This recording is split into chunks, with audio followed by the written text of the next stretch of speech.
We like to think we have this whole planet figured out. We pave over the dirt with asphalt, put up a few cell towers, and call the map conquered. But if you step just a few degrees off that comfortable grid, you quickly realize that control is just an illusion. There are remote pockets of this Earth where nature does not just push back. It actively tries to put you in the ground every single day.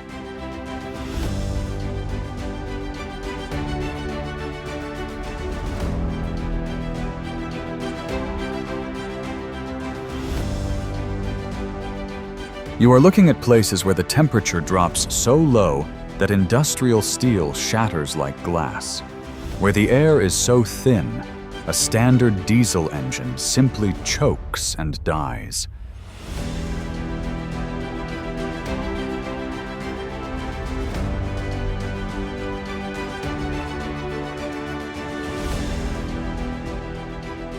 Where the ground beneath your boots is either highly acidic, laced with heavy metals, or sitting right on top of a geological time bomb.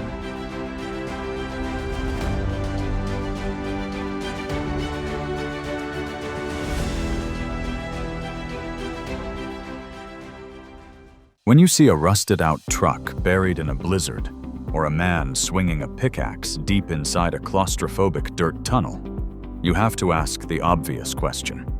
Why would anyone in their right mind stay here? Let me tell you right now, it is not for the scenery.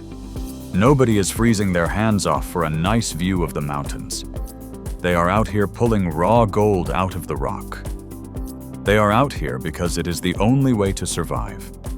Or maybe it is just pure, unfiltered human stubbornness. The kind of raw grit that makes a man look at a completely uninhabitable wasteland and decide to build a town anyway.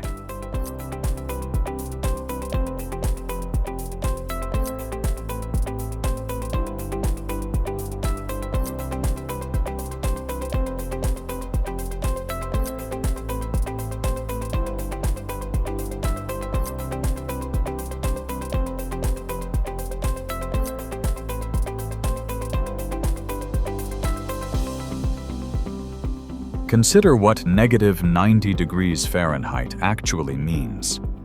Most of us think of cold as just needing a heavier jacket or dealing with a dead car battery on a Tuesday morning.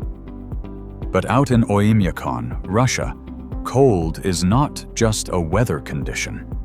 It is a highly destructive physical force. It fundamentally changes the atomic structure of the materials we rely on to survive.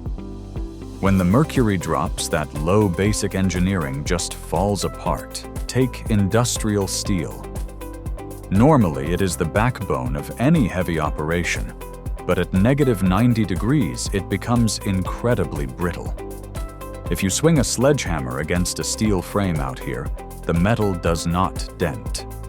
It shatters like a cheap pane of glass. Then you have the fluids. The synthetic oil running through a heavy-duty diesel engine is supposed to keep the block lubricated. Out here, that oil turns into a thick, useless glue. The engine block will seize up and tear itself apart before it even gets a chance to warm up. Even the rubber on your tires betrays you. Rubber is designed to flex and grip, but in Oymyakon, tires freeze completely solid. If you try to drive on a tire that has been sitting on the ice, it will not roll. It will snap and splinter like dry twigs. Every piece of machinery, every truck, every generator has to be heavily modified just to exist in this environment. You wrap engines in thermal blankets, you remove cooling fans, you block radiators with cardboard. You are constantly fighting a losing battle against a climate that wants to strip your equipment down to scrap metal. Because the cold is so absolute, there is a vehicular survival rule that everyone out here follows. If you park your truck outside, you do not turn the engine off. Ever. If you kill the ignition and let the engine block freeze, you will not get that truck started again until the spring thaw months later. Period. So the entire village is draped in this constant low-pitch rumble of heavy diesel engines idling 24 hours a day, 7 days a week. It is the soundtrack of survival. You walk down the snow-packed streets, and the air is thick with diesel exhaust freezing into an icy fog. But keeping those engines running creates a massive logistical nightmare. A truck idling all winter burns an incredible amount of fuel. Now multiply that by every vehicle and every heating generator in the village. This town requires a constant massive influx of diesel and coal just to keep the residents from freezing to death in their beds. The supply chain relies entirely on ice roads. Truckers haul heavy tankers across frozen rivers and through hundreds of miles of empty Siberian wilderness in complete darkness. If a driver blows a tire or snaps an axle out on the ice, he is entirely on his own. There is no roadside assistance. A broken-down truck is a death sentence. The driver has maybe an hour before the cold penetrates the cab and drops his core temperature. The fuel must keep moving and the engines must keep running. It is a relentless mechanical loop, and the second it stops, the cold wins. You might wonder how people feed themselves in a place where the ground is permanently frozen solid. The simple answer is you do not grow anything. Agriculture is a completely foreign concept on permafrost. The dirt is harder than concrete year-round. There are no greenhouses, no fields of wheat, no fresh vegetables. The diet out here is entirely carnivorous and intensely practical. People survive on what they can pull from the ice or hunt in the brief summer. The staple food is raw frozen fish, sliced paper-thin like wood shavings. They eat frozen horse meat because horses are one of the only livestock tough enough to survive the winter. You do not worry about a refrigerator here. You just hang the meat on your back porch, and nature does the rest. But the permafrost dictates more than just what you put on your dinner plate. It dictates how you handle the dead. In a normal town, digging a grave takes a backhoe and about 20 minutes. In Oymyakon, the ground is so dense that even heavy excavators will snap their steel teeth trying to break the surface. If someone passes away in the middle of winter, the process of burying them is an exhausting, multi-day ordeal. The villagers have to drag out massive piles of coal and wood to build a roaring bonfire directly over the burial site. They let the fire burn for hours just to thaw the top few inches of dirt. Then they shovel away the hot coals, dig out the softened earth, and start another fire. They repeat this brutal cycle over and over again for 3 straight days, just to carve a hole deep enough for a casket. Everything in this village requires a massive expenditure of energy and muscle. You fight the earth to live, and you fight the earth just to be buried.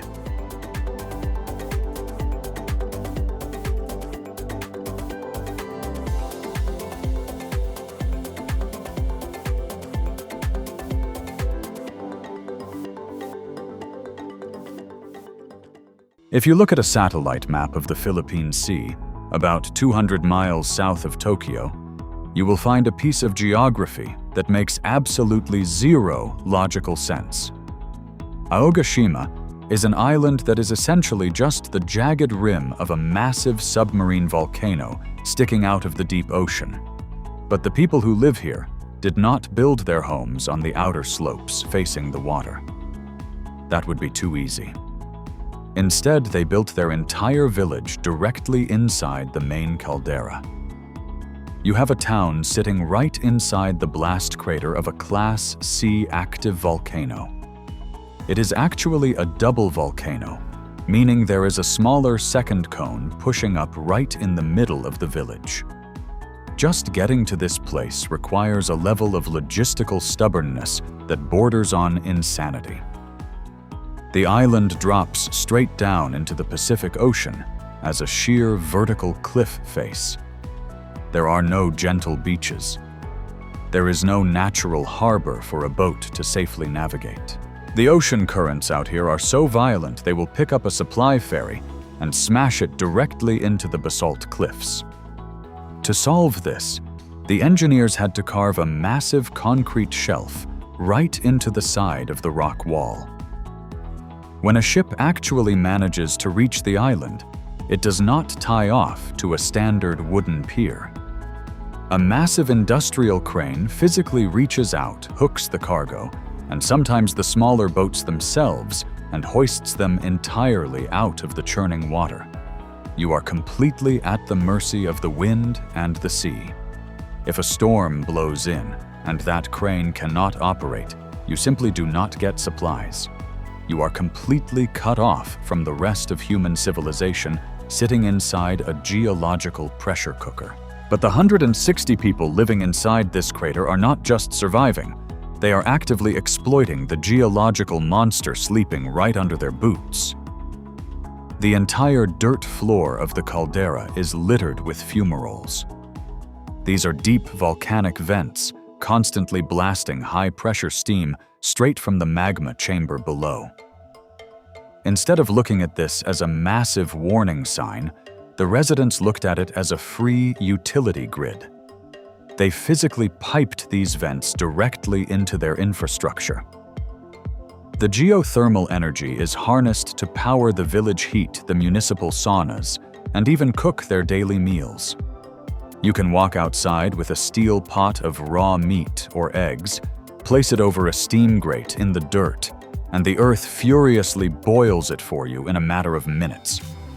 But the real economy of Aogashima, the thing that actually makes this highly dangerous real estate profitable, is the salt industry. The villagers use heavy-duty pumps to drag raw ocean water up those steep cliffs and pipe it directly into a geothermal processing plant situated right on the edge of the vents.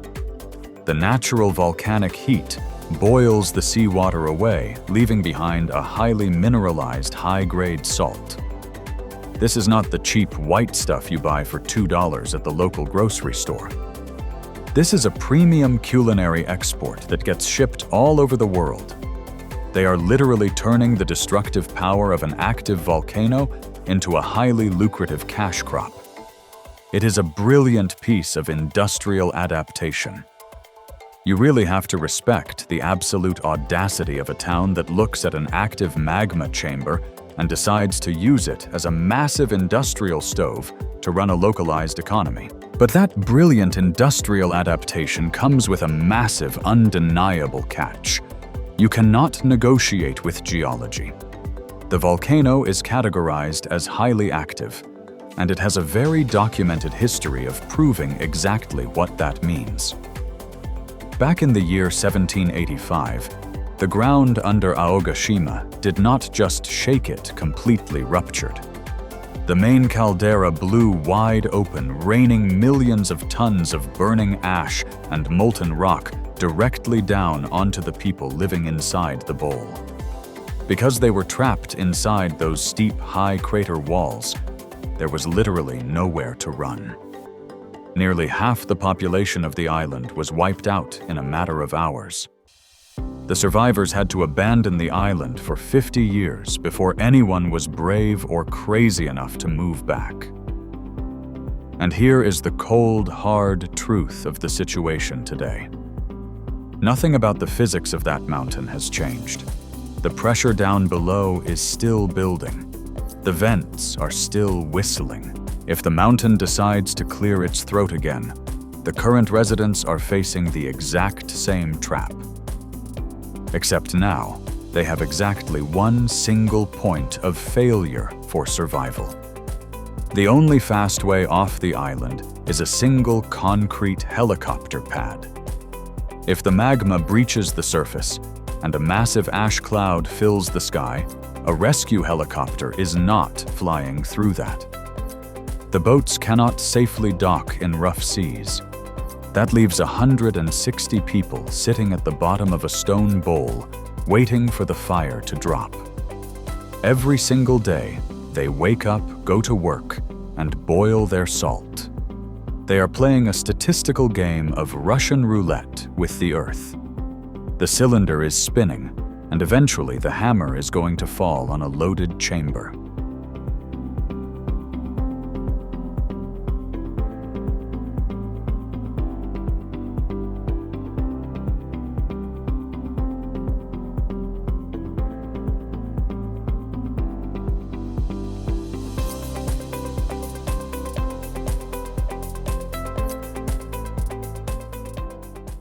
Imagine a piece of land so thoroughly fortified by geology that an entire global superpower with unlimited resources could not pave a dirt track to it.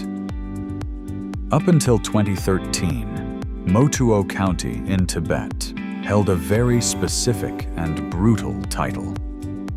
It was the absolute last place in China without a single road connecting it to the outside world. It sits at the very bottom of a deep subtropical valley completely walled in by the Himalayas. You have jagged 13,000-foot peaks acting as a fortress wall on one side and an incredibly dense, highly aggressive virgin jungle choking off the other. It is a geographical vault.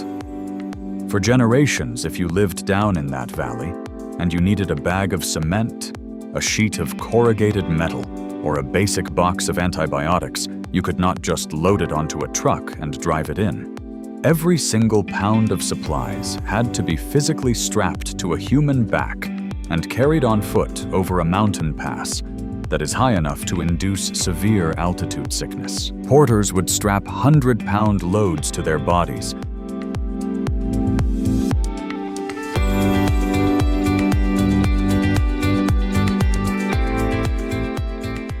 and spend days hiking through blinding snowstorms and razor-sharp rock fields just to deliver basic building materials. It was a primitive supply chain operating entirely on muscle and bone in the 21st century. The isolation was not a lifestyle choice. It was a life sentence handed down by the terrain itself. The government looked at this map and saw an unacceptable blank spot. But getting asphalt into Motuo was not just a matter of allocating funds and drawing up blueprints. It was a matter of declaring a physical war against the mountains.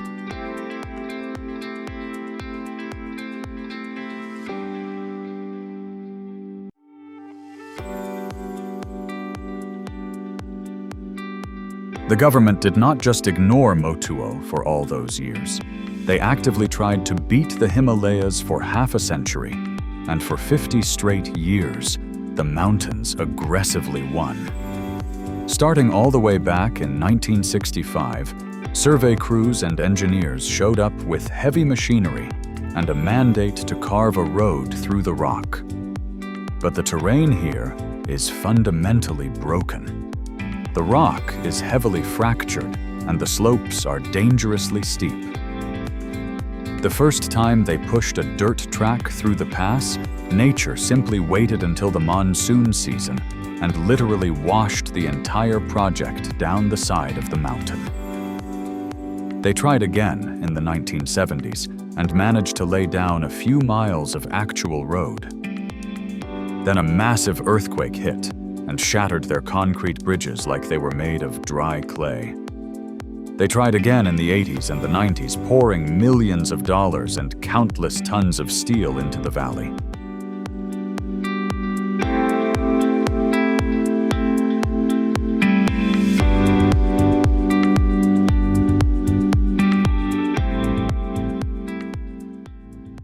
And again, massive mudslides triggered by torrential rains swallowed entire sections of the highway, burying expensive excavators and bulldozers under 60 feet of wet, heavy dirt.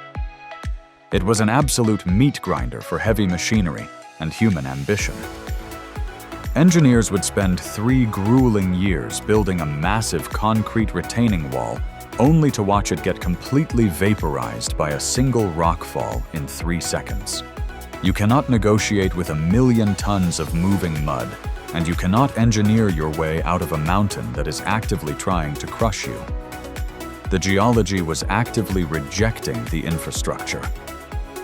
After decades of failed attempts and millions of dollars completely erased from the ledger, The engineers realized a cold, hard truth. They could not go over the mountain, and they could not go around it. The surface was simply too unstable to hold a road.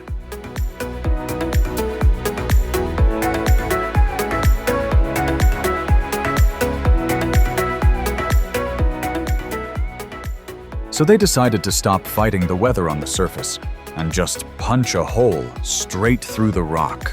The final solution to the Motuo problem was the Galongla Tunnel. But this was not a standard highway drilling operation. The engineers had to bore a 2-mile tunnel directly through an active geological fault line. They were physically grinding their way through fractured, unstable rock that was constantly shifting under the immense weight of the mountain, sitting right on top of it. While the massive tunnel-boring machines chewed through the earth, the crews faced constant life-threatening hazards. Highly pressurized water would suddenly blast through the drill face, flooding the tunnel in seconds, and forcing the crews to drop their tools and run for their lives.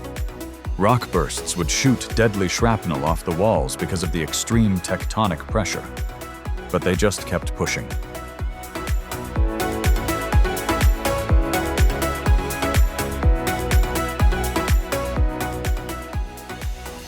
Finally, in 2013, they broke through the rock and paved the highway into Motuo. But here is the pragmatic reality of the situation. Winning the engineering war does not mean the fight is actually over. Nature did not sign a peace treaty just because the asphalt dried. Keeping this road open requires a massive, ongoing logistical operation. Every time the monsoon season hits, the mudslides still come down the mountain trying to bury the asphalt. The highway authority has to keep fleets of heavy loaders and bulldozers stationed along the road all year round just to constantly scrape the rock falls and debris off the pavement. It is a daily battle of attrition. They spend an absolute fortune in fuel and maintenance just to keep the jungle and the mountain from violently reclaiming the road. The Galongla Tunnel proves that with enough dynamite and raw stubbornness, humans can draw a line on any map. But it also proves that you never truly conquer this kind of terrain, you just rent the space, and the rent is incredibly high. There is a place in the Danakil Depression of Ethiopia called Dallol, and calling it a town is a massive overstatement. It is essentially a hostile alien environment sitting right here on Earth. If you want to know what absolute misery feels like, step out of an air-conditioned truck into a place that holds the official record for the highest average temperature for an inhabited location on the planet. We are talking about a daily average of 114 degrees Fahrenheit year-round. But the extreme heat is only the first thing that hits you. The actual landscape looks like a toxic chemical spill. The ground is a violent mix of bright neon green and deep rusty orange. That is not algae or pretty sand. That is raw sulfuric acid bubbling up from underground hydrothermal vents mixing with heavy iron oxide. The water sitting in those small pools has a pH level of almost 0. If you drop a solid steel wrench into one of those puddles, it will literally dissolve and vanish. And you do not just see the toxicity, you breathe it. The air in Dallol is thick with chlorine and sulfur gas. Every time you take a deep breath, it feels like you are inhaling a lit match. It burns the back of your throat and heavily irritates the lining of your lungs. There is absolutely nothing green out here. No trees, no grass, no animals of any kind. Just a cracked, boiling crust of salt and acid sitting directly on top of an active volcanic system. You look around, and you realize very quickly that human biology was simply not built to withstand this kind of continuous chemical exposure.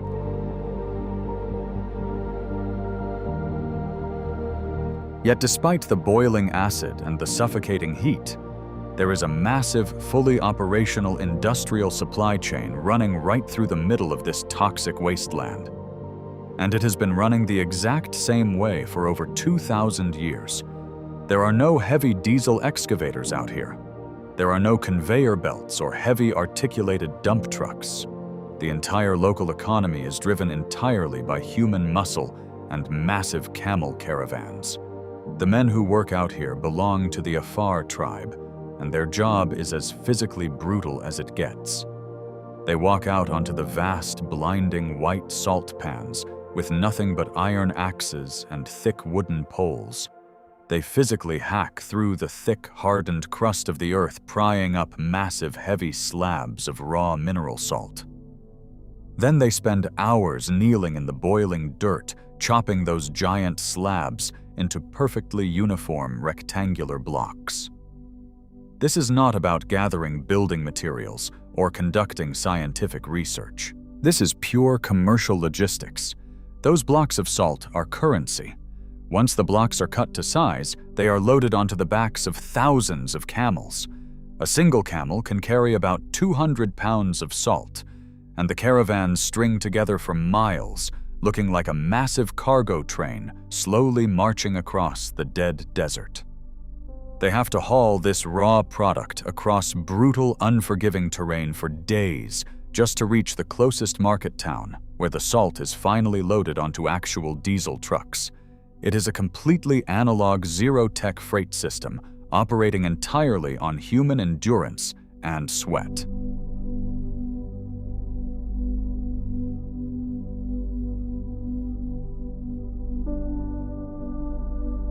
Operating a 2,000-year-old supply chain in a highly toxic environment exacts a massive physical toll on the human machinery running it. You cannot swing a heavy axe in 114-degree heat surrounded by sulfur without paying a steep biological price. The sun beats down constantly, and the massive flat expanses of white salt reflect the ultraviolet light straight up into the faces of the workers. Because they do not have high-end industrial eye protection, many of the older miners suffer from severe permanent blindness just from staring at the glowing ground for too many years. Their skin is constantly coated in a mixture of highly acidic water and corrosive salt dust.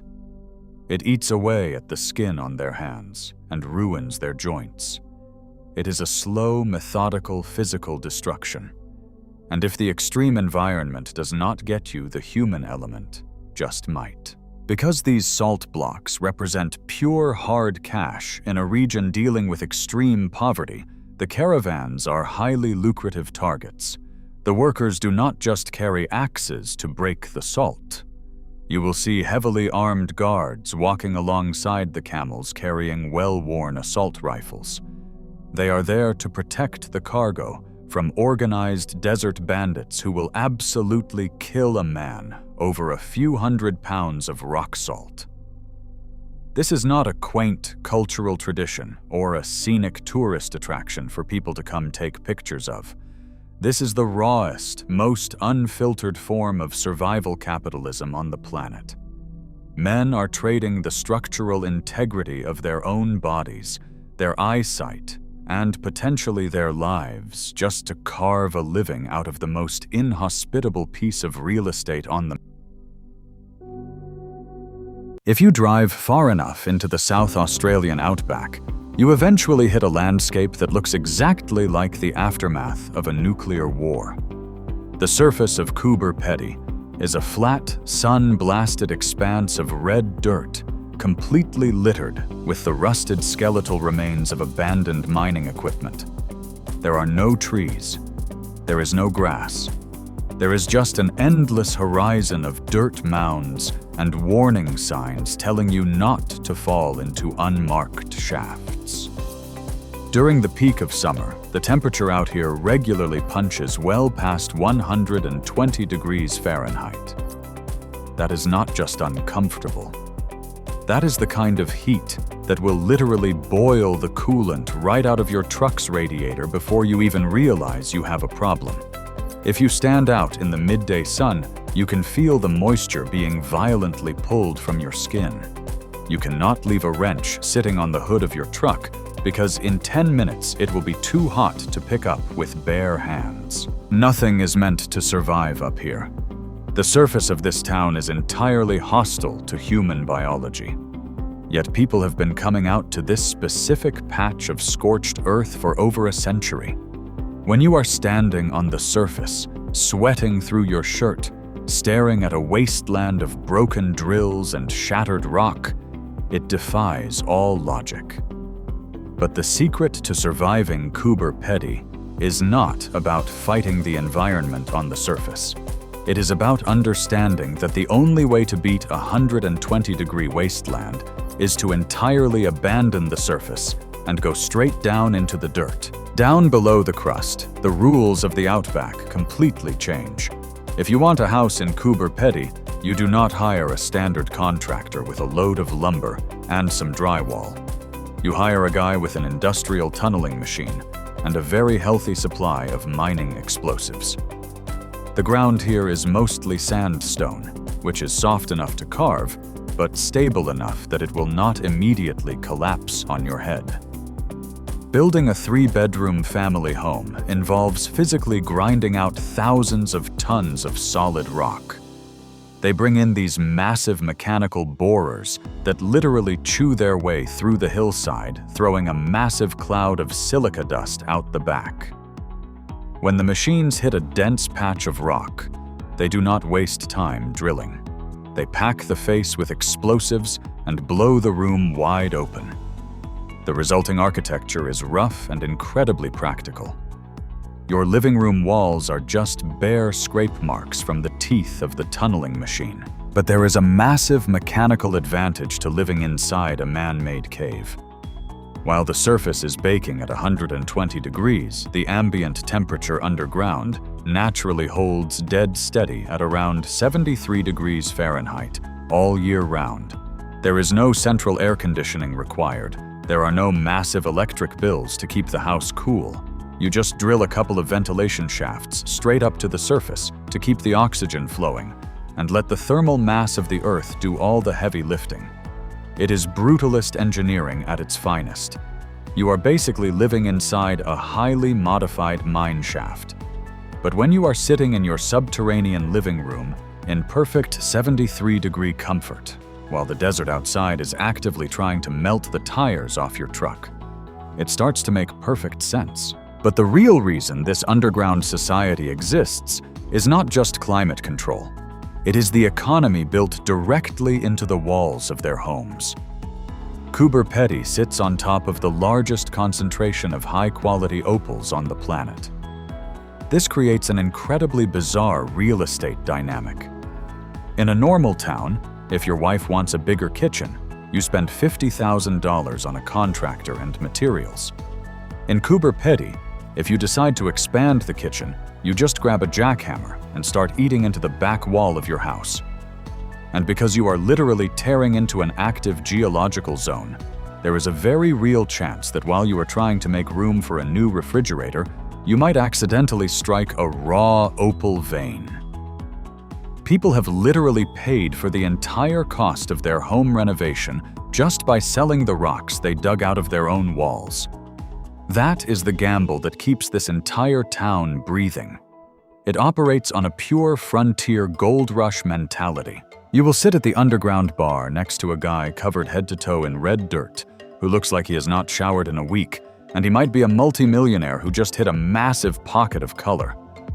The guy sitting next to him might be a bankrupt dreamer who has been blowing holes in the dirt for 10 years and has absolutely nothing to show for it except a bad back and a mountain of debt. It is a town built entirely on the addiction of the next big strike. They endure the heat, the dust, and the isolation because they know that life-changing wealth might just be one swing of the pickaxe or one stick of dynamite away.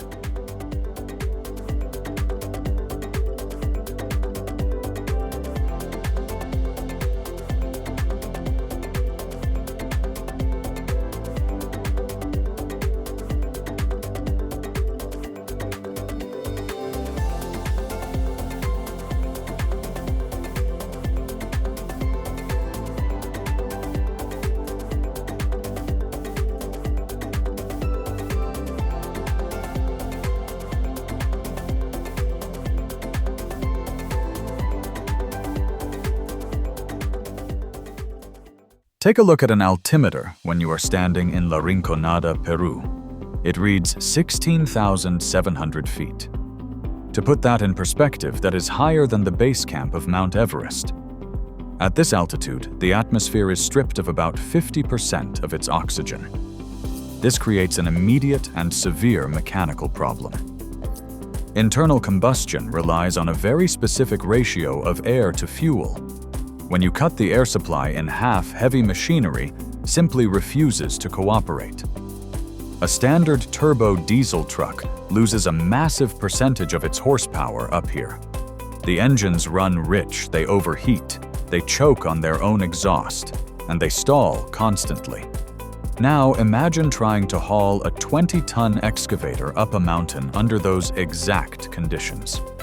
There are no paved highways leading to La Rinconada. There is only a narrow, winding dirt path carved directly into the side of a cliff. There are no guardrails.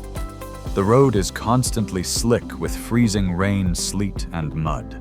Truck drivers have to manually grind through low gears, listening to the transmission scream, knowing that a single slip of the tires on the loose shale means a vertical drop into the valley below. Mechanics up here do not fix things with diagnostic computers. They fix them with blowtorches and sledgehammers. It is an absolute logistical nightmare just to get a gallon of fuel or a spare fan belt up to the town. But the machines have it easy compared to the human body. For the men working up here, every single breath feels like trying to pull air through a wet wool blanket. The human lung is not designed to operate at 16,700 feet. The lack of oxygen thickens the blood. It causes chronic headaches, nausea, and a constant bone-deep fatigue. Just walking across the unpaved street feels like sprinting a mile. Yet tens of thousands of men make that climb, punishing their trucks and their bodies to live in a frozen wasteland. You do not go through that kind of mechanical and physical hell just for the scenery. You do it for the only thing that makes men irrational: raw gold.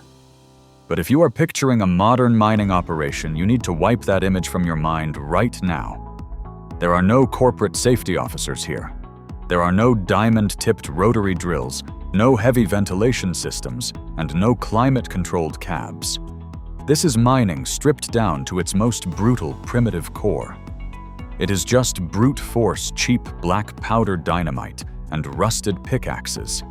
The men here tunnel directly into the glacier, and the rock face chasing veins of gold blindly in the dark. You are crawling on your hands and knees through a tunnel that is barely 3 feet wide, praying the ceiling holds. But the most insane part of this entire operation is not the lack of oxygen or the constant risk of a cave-in. It is how these men get paid. They operate on an archaic labor system called cachorio. If you sign up to work these mines, you will work for 30 straight days deep underground, breathing in silica dust and diesel fumes, and you will do it for absolutely zero pay.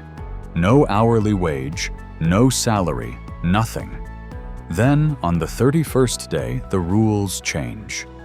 For that one single shift, you are allowed to keep whatever rocks you can physically carry out of the mine on your own back. That is your paycheck. You might haul out a sack of ore that contains enough gold to feed your family for the entire year. Or you might drag 70 pounds of completely worthless rock out into the freezing mud, meaning you just broke your back for a month for absolutely nothing. It is a high-stakes geological casino.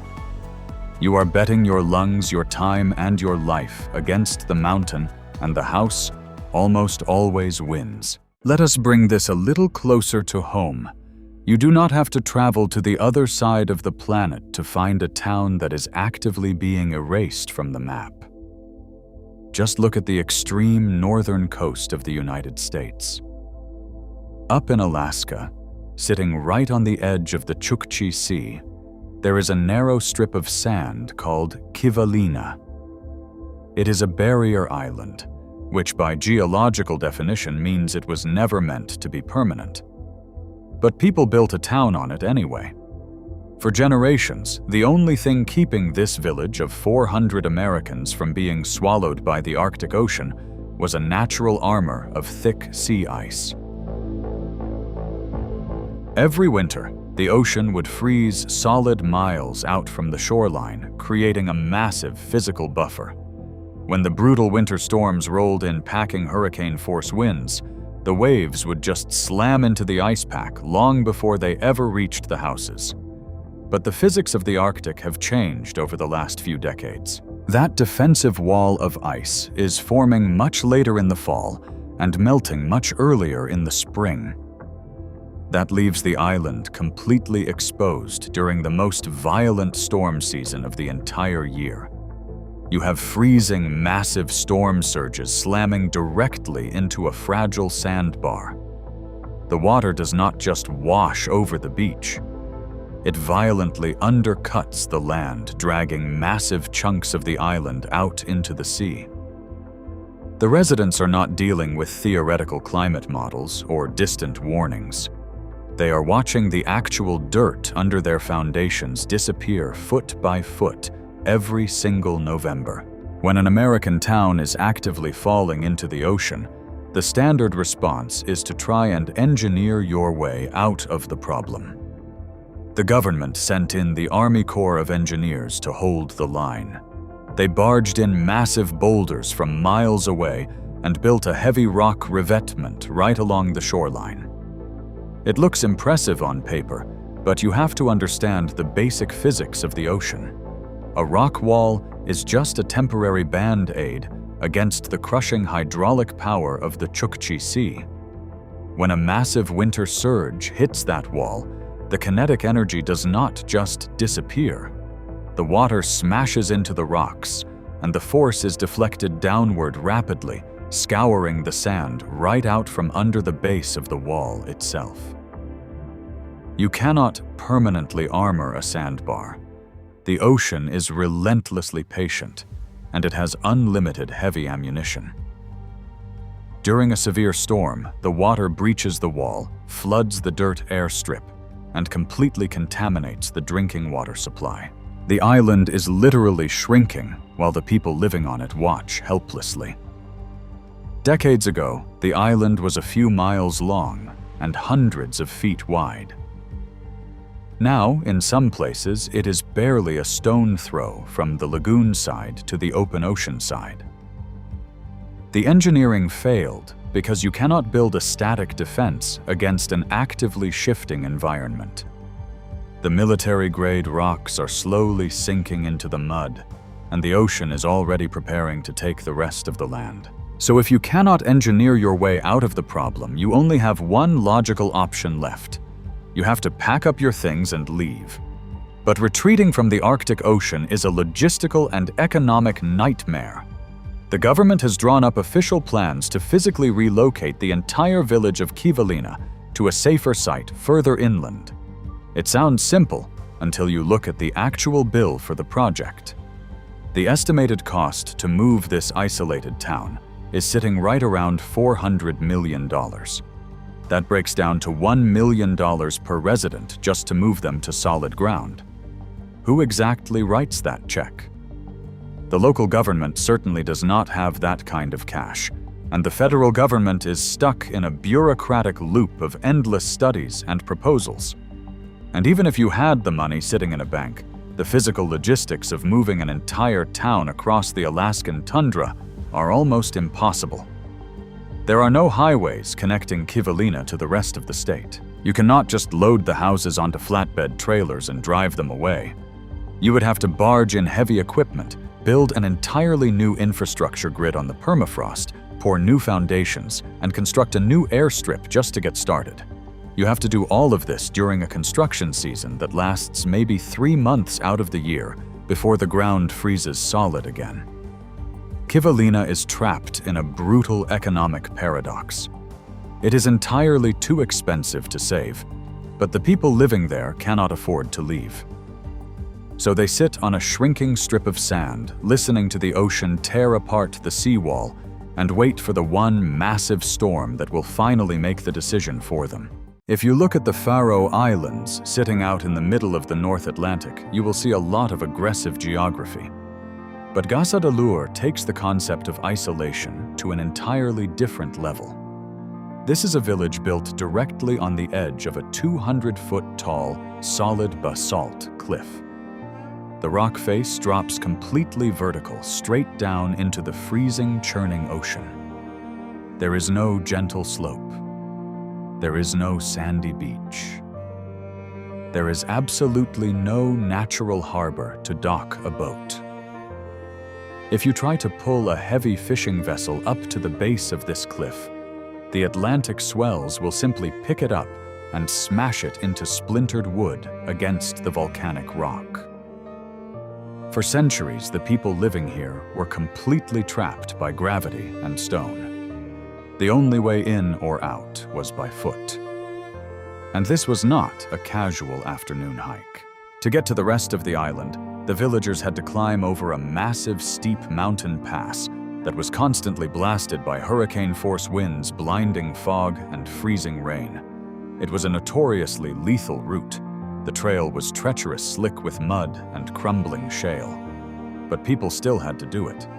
The local postman used to make this hike multiple times a week just to carry a heavy leather bag of letters over the mountain. He was risking his life, slipping on wet rocks and fighting the elements just to deliver the mail. Imagine the physical toll on a man carrying supplies on his back, grinding his knees into the dirt, trying not to be blown off a cliff edge by a sudden gust of wind. When you stand on the edge of that cliff and look down at the dark, violent water, you realize that living here requires a total disregard for common sense. You are completely at the mercy of the weather and the absolute physical limits of your own legs.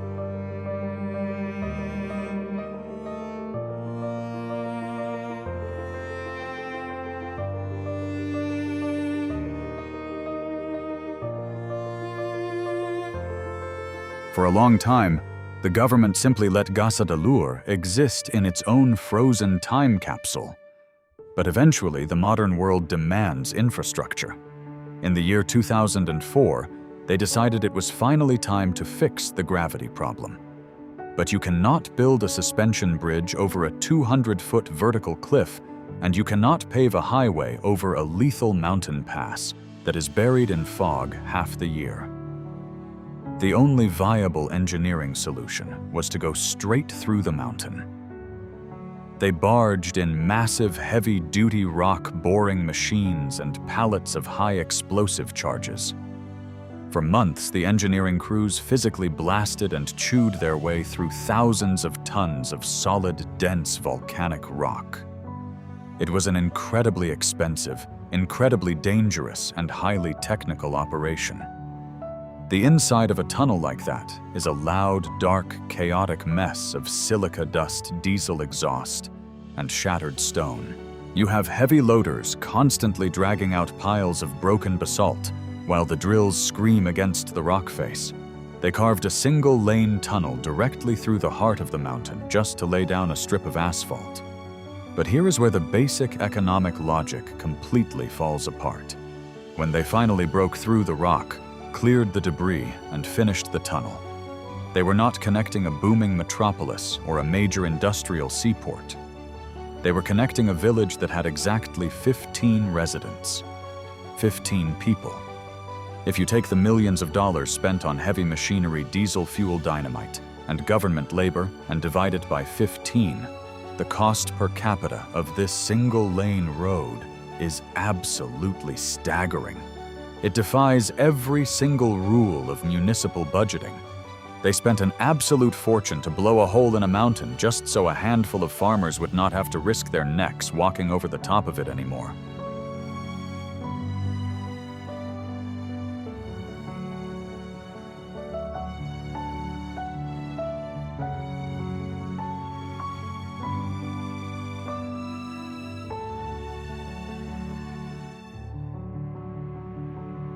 You would think that this multi-million-dollar engineering miracle would completely revitalize the town.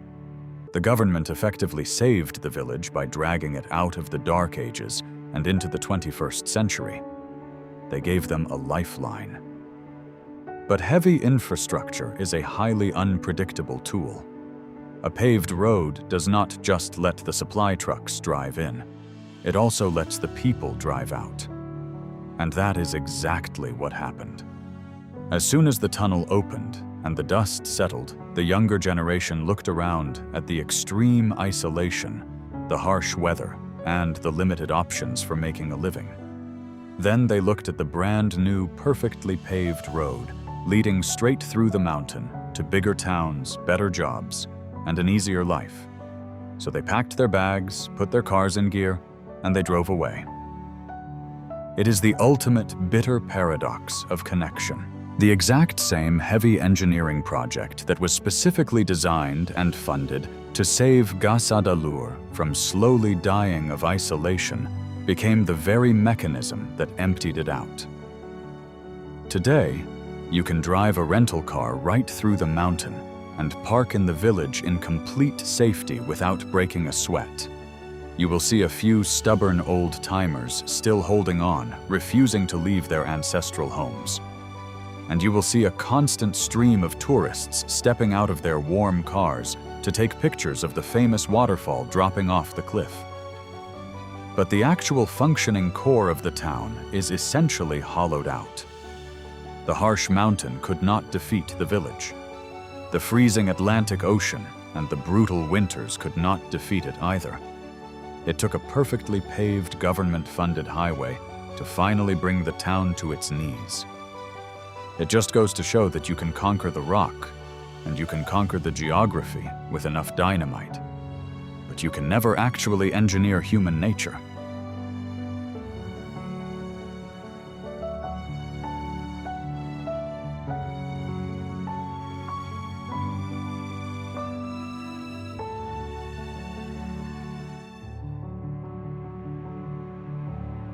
Take a step back and really look at what we just covered today.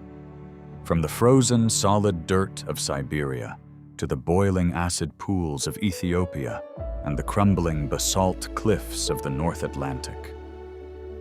Look at these places. The earth shifts. The ice freezes. The rock crumbles right under our boots.